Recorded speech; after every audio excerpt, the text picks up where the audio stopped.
Friends myself Lokesh Reddy from engineers competitive training academy Kadiri.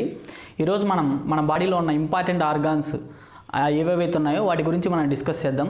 వాటిలో important organs వచ్చేసి మనకు ఐ మొదటిగా తీసుకుందాం.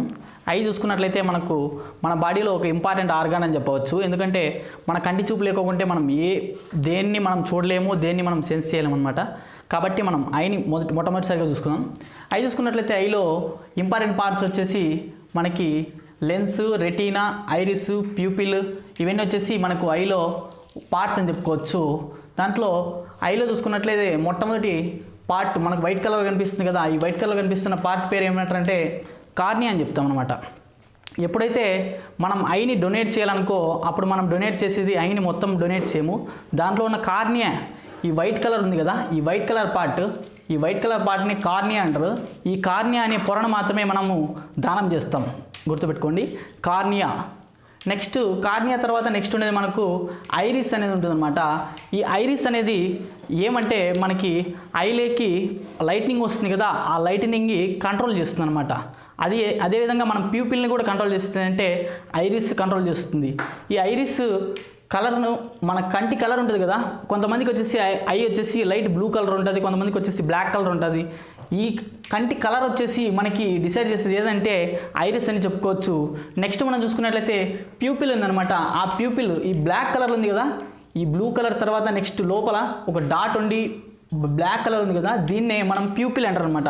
ఈ ప్యూపిల్ ఏం చేస్తుంది అనమాట, మన కంటిలోకి వచ్చే లైట్నింగ్ టోటల్ని కంట్రోల్ చేస్తుంది. ఏదంటే ప్యూపిల్. మన హైలైట్ వచ్చిందనుకో మన కంటిని మూసుకుంటాము, అప్పుడు వచ్చేసి మనకి ఆ కంట్రోలింగ్ చేసే పార్ట్ ఏదంటే ప్యూపిల్ అని చెప్పుకోవచ్చు. తర్వాత మనం చూసుకున్నట్లయితే ప్యూపిల్ తర్వాత మనకు ఐలో మనకు లెన్స్ ఉంటాయన్నమాట. ఐ లెన్స్ అనమాట. ఐ లెన్స్ ఏం చేస్తాయంటే మనకి ఇమేజ్ అనేది ఫామ్ చేస్తాయి. ఫర్ ఎగ్జాంపుల్ మనకు కెమెరాలో లెన్స్ ఉంటాయి కదా, అలాగా మనకు ఐలో కూడా లెన్స్ ఉంటాయన్నమాట. మనకు ఐ ఒక డాష్ అని ఇస్తే మనకు కెమెరా అని చెప్పుకోవచ్చు అనమాట. ఐ ఒక కెమెరా అని చెప్పుకోవచ్చు. ఈ ఐలో లెన్స్ ఉంటాయి. ఈ లెన్స్ ఏం వర్క్ చేస్తాయంటే మనకు ఇమేజ్ అనేది ఫామ్ చేస్తాయి. మన ఇమేజ్ ఎలా ఫామ్ అవుతుందంటే లెన్స్లో ఆపోజిట్ అనమాట. మనం టాప్ హెడ్ ఉంటుంది, డౌన్ సైడ్ వచ్చేసి లెగ్స్ ఉంటాయి కదా, మనకు ఇమేజ్ ఎలా ఫామ్ అవుతుందంటే ఆ లెన్స్లో మనకి top and down, up and down అవుతుంది అనమాట. డౌన్ అండ్ అప్ ఇలాగా లెన్స్లో అనేది మనకి ఇక్కడ ఇమేజ్ ఫామ్ అవుతుంది. ఈ లెన్స్ ఐలో ఉన్న లెన్స్ ఏమంటే కాన్వెక్స్ లెన్స్ అనేది అనమాట. ఐలో ఉన్న లెన్స్ ఏమంటే కాన్వెక్స్ లెన్స్. నెక్స్ట్ మనం చూసుకున్నట్లయితే ఈ ఐలో నెక్స్ట్ ఎప్పుడైతే మనం కన్నీరు వస్తుందో ఆ కన్నీరును స్రవించే గ్రంథులు ఏమంటారన్నమాట, శాలిక్ యాసిడ్ అనేది మనకు ఐలో ఉంటుందన్నమాట. నాకు ఆఫ్ చేయి. అదేవిధంగా కన్నీటిని స్రవించే గ్రంథులు ఏవంటే మనము లాక్రిమల్ గ్లాండ్స్ అని చెప్పుకోవచ్చు. నెక్స్ట్ మనం చూసుకున్నట్లయితే ఐ యొక్క ఎల్డిడివి అంటుందన్నమాట. ఎల్డిడివి అంటే లీస్ట్ డిస్టింక్ట్ విజన్ అనేది ఉంటుందన్నమాట. కనీసం మినిమం డిస్టెన్స్ మన కన్ను ఎంత ఉంటుందని చూడగలుగుతుందంటే 25 సెంటీమీటర్స్ మినిమం. మనం ఒక వస్తువుకి మన కంటికి మధ్య దూరం ఎంత అని అడిగితే 25 సెంటీమీటర్లు అని చెప్పాలి. అదే ఎల్డిడివి అని చెప్తారనమాట. నెక్స్ట్ మనం కంట్లో చూసుకున్నట్లయితే కొన్ని డిఫెక్ట్లు ఉంటాయన్నమాట.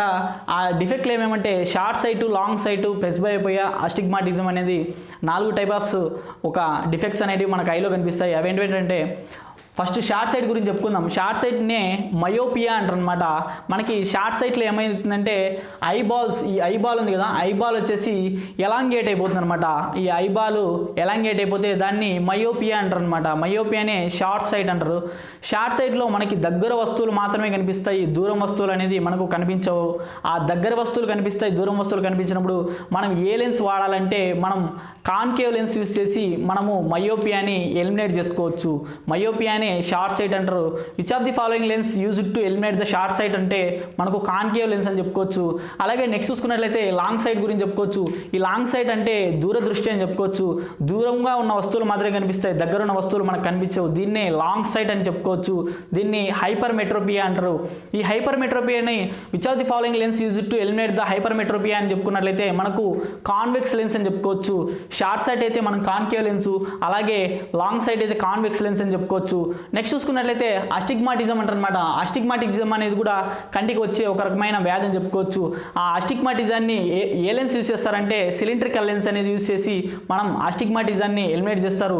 ఈ అస్టిగ్మాటిజంలో మనకి ఏమవుతుందంటే హారిజాంటల్ అండ్ వర్టికల్ లైన్స్ అనేది సరిగ్గా కనిపించవు, కొన్ని హార్జంటల్ లైన్స్ కొంతమంది కనిపిస్తే కొంతమందికి వర్టికల్ లైన్స్ కనిపించవు. దీన్నే మనకు అస్టిగ్మాటిజం అని కూడా చెప్పుకోవచ్చు. నెక్స్ట్ మనం చూసుకున్నట్లయితే ఇంకొక డిఫెక్ట్ ఏమంటే ప్రెస్బయోపియా అని చెప్పుకోవచ్చు. ఈ ప్రెస్బయోపియాలో మనకి ఏం చేస్తుందంటే మనకు కంటిలో ఏ రకమైన కంటి చూపు అనేది మనకు కనిపించదు. ఇవి ఎలా అంటే కంటిలో ఉన్న సిలారియా మజిల్స్ అనేవి కొన్ని ఉంటాయన్నమాట. ఆ సిలారియా మజిల్స్ ఏం చేస్తాయంటే మనకు ఐ లెన్స్ని వేరియేట్ చేస్తున్నాయి అనమాట. ఐ ఫోకల్ లెన్స్ని వేరియేట్ చేస్తాయి.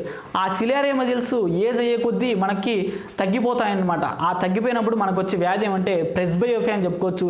ఇది ఎక్కువగా వయసు ఎక్కువ ఉన్న వాళ్ళు, ముసలి వాళ్ళలో ఎక్కువగా ప్రెస్బయోపియా కనిపిస్తుంది. ఈ ప్రెస్బయోపియాని మనం ఎలిమినేట్ చేయడానికి ఏ లెన్స్ వాడతారంటే బైఫోకల్ లెన్స్ అనేటివి మనము వాడతాము. ఫస్ట్ నుంచి చూసుకున్నట్లయితే మయోపియాకి వాడే లెన్స్ కాన్కేవ్ లెన్సు, నెక్స్ట్ హైపర్మెట్రోపియాకి వాడే లెన్సు కాన్వెక్స్ లెన్సు, అస్టిగ్మాటిజానికి వాడే లెన్సు సిలిండ్రికల్ లెన్స్, అలాగే ప్రెస్బయోపియాకి వాడే లెన్సు బైఫోకల్ లెన్స్గా మనం చెప్పుకోవచ్చు. నెక్స్ట్ కంటిలో వచ్చే ఇంకొక 3 రకాల వ్యాధులు ఉన్నాయి. అవి వచ్చేసి కాట్రాక్ట్ అంటారు. కాట్రాక్ట్ కూడా దేనికి సంబంధించి ఏ ఆర్గానికి సంబంధించిన వ్యాధి అంటే మనము కంటికని చెప్పుకోవచ్చు. అలాగే గ్లూకోమా ట్రకోమా అనే వ్యాధులు కూడా మనకు కంటికి వచ్చే వ్యాధులుగా చెప్పుకోవచ్చు. ఆ గ్లూకోమా అనే వ్యాధి మనకు వచ్చినప్పుడు కంటి నుంచి కన్నీరు ఆటోమేటిక్గా మనకు కారిపోవడం జరుగుతుంది. ఎప్పుడైతే మనం హై డెన్సిటీ ఉన్న lights, blue lights night times ఎక్కువ చూస్తున్నాం కదా, మొబైల్ ఫోన్స్, కంప్యూటర్స్ ఎక్కువ టైం చూడడం వల్ల మనకు వచ్చే వ్యాధి ఏమంటే గ్లూకోమా వ్యాధి అని కూడా మనం చెప్పుకోవచ్చు. ఇంతవరకు మనం ఐ గురించి మొత్తం క్లియర్గా చెప్పుకున్నాం. నెక్స్ట్ మనం చూసుకున్నట్లయితే నెక్స్ట్ ఐలో ఒక ఇంపార్టెంట్ పాయింట్ ఉంది. ఐ యొక్క సైట్ ఉంటుంది మనకు, ఐ సైట్నెస్ అంటే దృష్టి. ఆ దృష్టి అనేది మనకు మైండ్లో ఉన్న ఏ పార్ట్ కంట్రోల్ చేస్తుందంటే మిడ్ బ్రెయిన్ వచ్చేసి ఆప్టికల్ నర్వ్స్ అనేది అక్కడి నుంచి మనకు ఆరిజినేట్ అయ్యి మనకి కంటి చూపుని అనేది ఇవ్వడానికి ఉపయోగపడతాయి. మిడ్ బ్రెయిన్ వచ్చేసి మన కంటి చూపుని కంట్రోల్ చేస్తుంది అని చెప్పుకోవచ్చు. నెక్స్ట్ మనం చూసుకున్నట్లయితే మనం తర్వాత పార్ట్ అయిన బ్రెయిన్ గురించి చెప్పుకుందాం. మన మనిషిలో బ్రెయిన్ యొక్క వెయిట్ పర్సంటేజ్ అని అడుగుతాడు. గుర్తుపెట్టుకోండి, మన మనిషిలో మానవుడిలో బ్రెయిన్ యొక్క వెయిట్ పర్సంటేజ్, మన బాడీ యొక్క వెయిట్లో బ్రెయిన్ యొక్క వెయిట్ పర్సంటేజ్ ఎంతంటే 2% అని మనం చెప్పుకోవచ్చు. అలాగే బ్రెయిన్ యొక్క వెయిట్ ఎంతంటే 1350 గ్రాములని మనం చెప్పుకోవచ్చు. నెక్స్ట్ మనం చూసుకున్నట్లయితే మన బ్రెయిన్లో మెయిన్ ఇంపార్టెంట్ పార్ట్స్ ఏముంటాయంటే 3 పార్ట్స్ ఉంటాయన్నమాట. అవి వచ్చేసి సెరిబెల్లం, మెడుల్లో ఒబ్లగంట అని 3 ఇంపార్టెంట్ పార్ట్స్ మన మైండ్లో ఉంటాయన్నమాట. ఆ సెరిబెల్లం, మెడుల్లో ఒబ్లగంట అంటే మనం చూసుకుందాం. సెరిబ్రమ్ అంటే ముందు మెదడు అని చెప్పుకోవచ్చు. సెరిబ్రాన్నే ముందు మెదడుగా చెప్పుకుంటాం. అలాగే మిడ్ బ్రెయిన్ వచ్చేసి సెరిబెల్లంగా చెప్పుకోవచ్చు. నెక్స్ట్ చివరిగా ఉన్నదే మెడుల్లో ఒబ్లగంట అని కూడా మనం చెప్పుకోవచ్చు. దీంట్లో మెయిన్ ఫంక్షన్స్ వచ్చేసి మన బ్రెయిన్ వచ్చేసి మెయిన్ ఫంక్షన్ ఏమంటే థింకింగ్ అబిలిటీని ఏం చేస్తుందంటే మైండ్ చేస్తుంది. ఇక్కడ మెయిన్ థింకింగ్ అబిలిటీ బ్రెయిన్లో ఏం చేస్తుందంటే సెరిబ్రమ్ అనే పార్ట్ చేస్తుంది. సెరిబ్రమ్ యొక్క ఫంక్షన్స్ ఏమంటే thinking, learning, logical Venn diagrams, reasoning ఇలాంటివన్నీ చేసేది ఏమంటే మనకి ముందు మెదడు. దాన్నే సెరిబ్రమ్ అంటారు. మన మెదడులో అతి పెద్ద భాగం ఏదంటే ముందు మెదడు. మన మెదడులో ఉన్న 80% యొక్క వెయిట్ వచ్చేసి ఈ సెరిబ్రమ్ కలిగి ఉంటుంది. నెక్స్ట్ వచ్చేసి మిడ్ బ్రెయిన్లో ఆప్టికల్ నర్వ్స్ అనేది మనం ఆల్రెడీ ముందుగా చెప్పుకున్నట్లు కంటిలో చెప్పుకున్నట్లు విధంగా ఆప్టికల్ నర్వ్స్ ఎక్కడి నుంచి ఆరిజినేట్ అవుతాయంటే ఈ మిడ్ బ్రెయిన్లో వచ్చేస్తుంది. ఈ మిడ్ బ్రెయిన్లో ఆప్టికల్ నర్వ్ సంబంధించిన నర్వ్స్ అనేది ఆరిజినేట్ అవుతాయి. అలాగే నెక్స్ట్ చూసుకున్నట్లయితే ఈ వెనుక మైండ్లో వచ్చేసి వెనుక భాగం ఉన్న మెయిన్లో ఏమేమి ఉంటాయంటే సెరిబెల్లం మరియు మెడుల్లో ఒబ్లగంట అని ఉంటాయి. మనకు సెరిబెల్లం అనేది ఏం ఫంక్షన్ చేస్తుందంటే బాడీ ఈక్విలిబ్రియం అనేది మనకి సెరిబెల్లం అనేది కంట్రోల్ చేస్తుంది. ఈ సెరిబెల్లం మెయిన్ ఫంక్షన్ ఏమంటే మనం ఎప్పుడైతే ఒక మందు తాగిన వ్యక్తికి, మందు తాగని వ్యక్తికి, ఆల్కహాల్ డ్రింక్ చేసిన వ్యక్తికి, తాగని వ్యక్తికి డిఫరెన్స్ వచ్చేసి సెరిబెల్లం అనేది డిసైడ్ చేస్తుంది. ఎందుకంటే ఒక వ్యక్తి ఎప్పుడైతే ఆల్కహాల్ అనేది కన్జ్యూమ్ చేశాడో ఆ వ్యక్తి ఒక స్ట్రైట్ లైన్ అనేది నడవలేడు. ఎందుకంటే మనకి ఆ సెరిబెల్లం అనేది కంట్రోల్లో ఉండదు. అలాగే ఆల్కహాల్ తీసుకొని వ్యక్తికి ఒక స్ట్రైట్ లైన్ ఇస్తే ఆ స్ట్రైట్ లైన్లో చక్కగా పోవడానికి వీలు ఉంటుంది. ఎందుకంటే అతనిలో సెరిబెల్లం అనేది కరెక్ట్గా వర్కింగ్ ఫంక్షన్ చేస్తుంది. ఆల్కహాల్ తాగిన వ్యక్తికి మైండ్లో ఉన్న ఏ పార్ట్ సరిగ్గా పనిచేయదంటే సెరిబెల్లం అనేది కరెక్ట్గా మనకి ఫంక్షన్లో ఉండదు. నెక్స్ట్ మనం చూసుకున్నట్లయితే మెడుల్లో ఒబ్లగంట అనమాట. మెడుల్లో ఒబ్లగంటలో మెయిన్ ఫంక్షన్ ఏమంటే ఫర్ ఎగ్జాంపుల్ మనం ఎప్పుడైనా ఒక చెట్టు కింద కూర్చున్నాం, ఆ చెట్టు పైన నుంచి ఏదన్నా ఒక పండు కానీ ఏదైనా మన మీద పడ్డం కానీ, లేకపోతే ఒక ప్లేస్లో మనం కూర్చున్నాం, పైనుంచి ఒక రాయి మన మీద పడినప్పుడు ఎవరు మనకి చెప్పరు ముందుకెళ్ళమనేసి, ఆటోమేటిక్గా మనం ముందుకెళ్తాం. అది దాన్నే అసంకల్పిత ప్రతీకార చర్య అంటారని చెప్తారు. ఆ అసంకల్పిత ప్రతీకార చర్య దేనివల్ల అవుతుందంటే మన మైండ్లో మెడుల్లో ఒబ్లిగంట అనే పార్ట్ ఉంటుంది. దీన్నే ఈ బ్రెయిన్లో మనకేం చేస్తుందంటే ఒక సందేశం ఇస్తుంది. ఎలాగంటే ఒక వస్తువు పైనుంచి కింద పడిపోతుంది, మీరు తొందరగా ముందుకు వెళ్ళిపోండి అనేసి. అది మనకు అలర్ట్ చేసేది ఏంటంటే మెడుల్లో ఒబ్లిగంట అని చెప్పుకోవచ్చు. ఎప్పుడైతే మనం జనగణమన మన దేశ జాతీయ గీతం విన్నామో అప్పుడు సడన్గా లేచి నిలబడతాం. ఇది కూడా ఫంక్షన్ చేసేది అంటే మెడుల్లో ఒబ్లిగంట అని చెప్పుకోవచ్చు. అలాగే మైండ్ను కప్పి ఉండే పొరని ఏమంటారంటే మెనింజెస్ అని చెప్పుకోవచ్చు. ఈ మెనింజెస్ అనేది మైండ్ను కప్పబడి ఉండే పొర అని చెప్పుకోవచ్చు.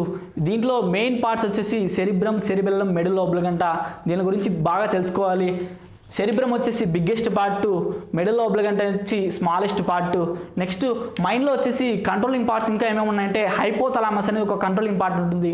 ఈ హైపోథలామస్ ఏం చేస్తుందంటే ఈ సెంటర్ ఆఫ్ ది ఫీలింగ్స్ అనమాట. ఈ సెంటర్ ఆఫ్ ది ఫీలింగ్స్ ఏది కంట్రోల్ చేస్తుందంటే హైపోథలామస్ అని చెప్పుకోవచ్చు. అలాగే మన బాడీలో టెంపరేచర్ని కంట్రోల్ చేసేది కూడా ఏదంటే hypothalamus. Next main important part ఏముందంటే పిట్యూటరీ గ్లాండ్ ఉంటుంది. ఈ పిట్యూటరీ గ్లాండ్ ఏం చేస్తుందంటే మనకి గ్రోత్ హార్మోన్స్ అనేది రిలీజ్ చేస్తుంది. దీన్ని మాస్టర్ గ్లాండ్ అని కూడా చెప్పుకోవచ్చు. అడుగుతారు question, which of the following is the master gland in the mind అని అంటారు, లేకపోతే which of the following is the master gland in our body అని అడుగుతారు. అప్పుడు మనం ఏం చెప్పుకోవాలంటే పిట్యూటరీ గ్లాండ్ అని చెప్పుకోవాలి. ఎందుకంటే మనకి మెయిన్ ఫంక్షనింగ్ అనేది మనకి పిట్యూటరీ గ్లాండ్, స్మాలెస్ట్ గ్లాండ్ ఇక్కడ చిన్నగా ఉంటుందన్నమాట. స్మాలెస్ట్ ఎండోక్రైన్ గ్లాండ్ ఏదైనా అడిగినా కూడా మీరు పిట్యూటరీ గ్లాండ్ అనే చెప్పుకోవాలి. చిన్న గోళీ ఆకారంలో చిన్నగా ఉంటుంది, కానీ ఇది మాస్టర్ ఫంక్షన్స్ చేస్తుంది. మన బాడీలో మనం గ్రోత్ అవ్వడానికి ప్రధాన కారణంగా దేన్ని చెప్పుకోవచ్చు అంటే మనం పిట్యూటరీ గ్లాండ్ను ప్రధాన కారణం చెప్పుకోవచ్చు. ఎప్పుడైతే మనకి పిట్యూటరీ గ్లాండ్లో ఫంక్షనింగ్ అనేది ఆగిపోయిందో అప్పుడు మన గ్రోత్ అనేది కూడా ఆగిపోతుంది. నెక్స్ట్ మనం చూసుకున్నట్లయితే మనకు ఆప్టికల్ నర్వ్స్ ఇక్కడ నుంచి ఆరిజినేట్ అయ్యి మన బాడీ మొత్తం అనేసి ఈ నర్వ్స్ అన్నీ మనకు ఇక్కడ నుంచి ఫంక్షనింగ్కి బాడీ మొత్తం అనేది కిందికి ఆరిజినేట్ అవుతాయి. ఆ నర్వ్స్ నుంచి సిగ్నల్స్ అనేది మైండ్ నుంచి నర్వ్స్ బాడీ పార్ట్స్కి అన్నిటికీ సిగ్నల్ సిస్టమ్స్ వల్ల మనకి సందేశాలు అనేది పంపబడుతూ ఉంటాయి.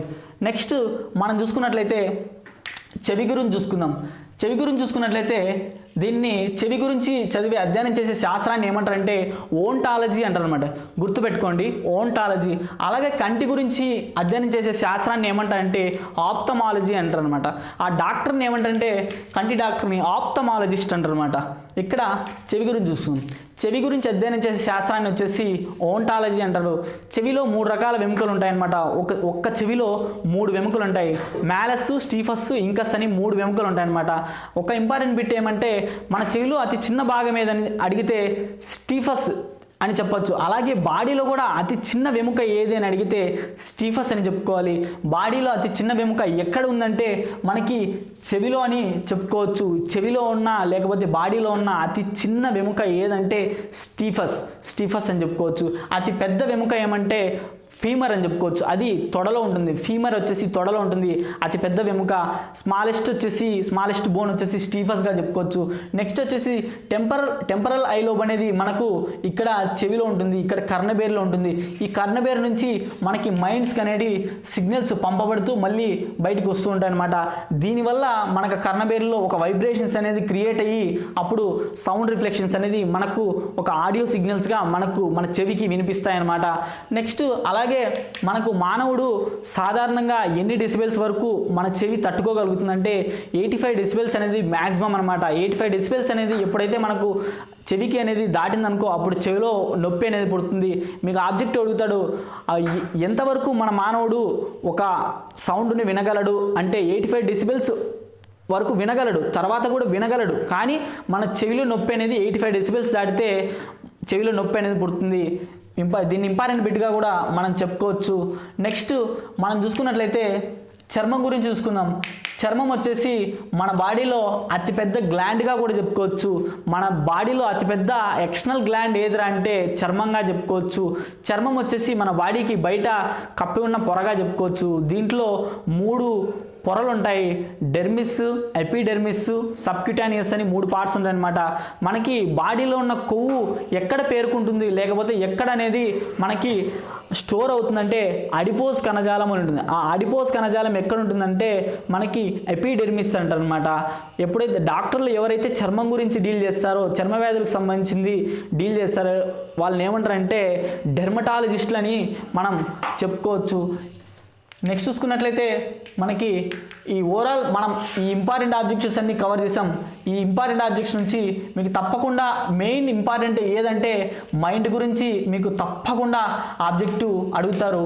తర్వాత నెక్స్ట్ ఇంపార్టెంట్ ఏదంటే మనకి ఐ గురించి కూడా అడిగే అవకాశం ఉంది. మీకు గనక మెటీరియల్ కావాలంటే మా దగ్గర ఓన్ ప్రిపేర్డ్ మెటీరియల్ ఉంది. ఇలాంటి ఎన్నో ఆబ్జెక్టివ్స్ అనేది మేము ఓన్గా ప్రిపేర్ చేసి దానికి సంబంధించిన మెటీరియల్స్ ఇక్కడ మేము ప్రిపేర్ చేయడం జరిగింది. చాలా ఇంపార్టెంట్ ఆబ్జెక్టివ్స్ అన్ని ఒక చోట కలిపి మేము కొన్ని ప్రీవియస్ పేపర్లు చేయడం జరిగింది. లేకపోతే జీకేకి సంబంధించిన ఒక బుక్ చేయడం జరిగింది. తర్వాత ఇంగ్లీష్ సంబంధించిన ఒక బుక్ ప్రిపేర్ చేయడం జరిగింది. అలాగే మన దగ్గర ఎస్ఎస్సి జీడీ మరియు ఎస్ఎస్సి సిహెచ్ఎస్ఎల్ సీజీఎల్కి సంబంధించిన అన్ని మెటీరియల్ కూడా మన దగ్గర దొరుకుతాయి. అలాగే త్వరలో జరగబోయే ఆర్మీ ఎగ్జామ్ ఉంది కదా, ఆర్మీకి సంబంధించిన ప్రతి మెటీరియల్ కూడా మన దగ్గర దొరుకుతుందన్నమాట. మీరు ఆ మెటీరియల్ కావాలంటే మా నంబర్కి కింద ఉంటుంది డిస్క్రిప్షన్లో, ఆ నెంబర్కి కాల్ చేసి మీరు మెటీరియల్ ఆర్డర్ చేసుకోవచ్చు. డైరెక్ట్గా మీరు మెటీరియల్ ఆర్డర్ చేస్తే డైరెక్ట్గా పోస్ట్ ద్వారా మీ ఇంటికే వస్తుంది. Okay guys, this is Lokesh Reddy from engineers competitive training academy, Kadiri. జై హింద్.